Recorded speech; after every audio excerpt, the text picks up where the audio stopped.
معاذ بن جبل رضی اللہ عنہ نے بیان کیا کہ نبی کریم صلی اللہ علیہ وسلم نے فرمایا، اے معاذ رضی اللہ عنہ، کیا تمہیں معلوم ہے کہ اللہ کا اس کے بندوں پر کیا حق ہے؟ انہوں نے کہا کہ اللہ اور اس کے رسول ہی زیادہ جانتے ہیں۔ حضرت صلی اللہ علیہ وسلم نے فرمایا کہ یہ ہے کہ وہ صرف اسی کی عبادت کریں اور اس کا کوئی شریک نہ ٹھہرائیں۔ کیا تمہیں معلوم ہے کہ پھر بندوں کا اللہ پر کیا حق ہے؟ عرض کیا کہ اللہ اور اس کے رسول ہی زیادہ جانتے ہیں۔ فرمایا یہ ہے کہ وہ انہیں عذاب نہ دے۔ صحیح بخاری حدیث نمبر 7373۔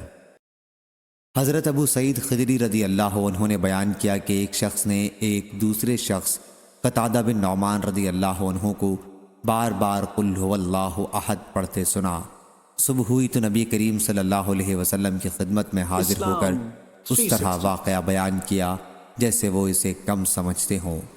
حضرت صلی اللہ علیہ وسلم نے فرمایا، اس ذات کی قسم جس کے ہاتھ میں میری جان ہے، یہ سورت تہائی قرآن کے برابر ہے۔ ابن وہب نے بیان کیا، ان سے عمرو نے، ان سے ابن ابی حلال نے، اور ان سے ابو رجال محمد بن عبد الرحمن نے، ان سے ان کی والدہ عمرہ بنت عبد الرحمن نے، وہ ام المومنین عائشہ رضی اللہ عنہا کی پرورش میں تھیں۔ انہوں نے عائشہ رضی اللہ عنہا سے بیان کیا کہ نبی کریم صلی اللہ علیہ وسلم نے ایک صاحب کو ایک مہم پر روانہ کیا۔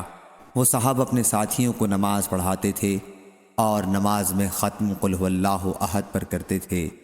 جب لوگ واپس آئے تو اس کا ذکر حضرت صلی اللہ علیہ وسلم سے کیا۔ حضرت صلی اللہ علیہ وسلم نے فرمایا کہ ان سے پوچھو کہ وہ یہ طرز عمل کیوں اختیار کیے ہوئے تھے۔ چنانچہ لوگوں نے پوچھا تو انہوں نے کہا کہ وہ ایسا اس لیے کرتے تھے کہ یہ اللہ کی صفت ہے اور میں اسے پڑھنا عزیز رکھتا ہوں۔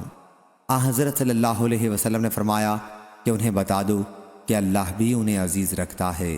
صحیح بخاری حدیث نمبر 7375۔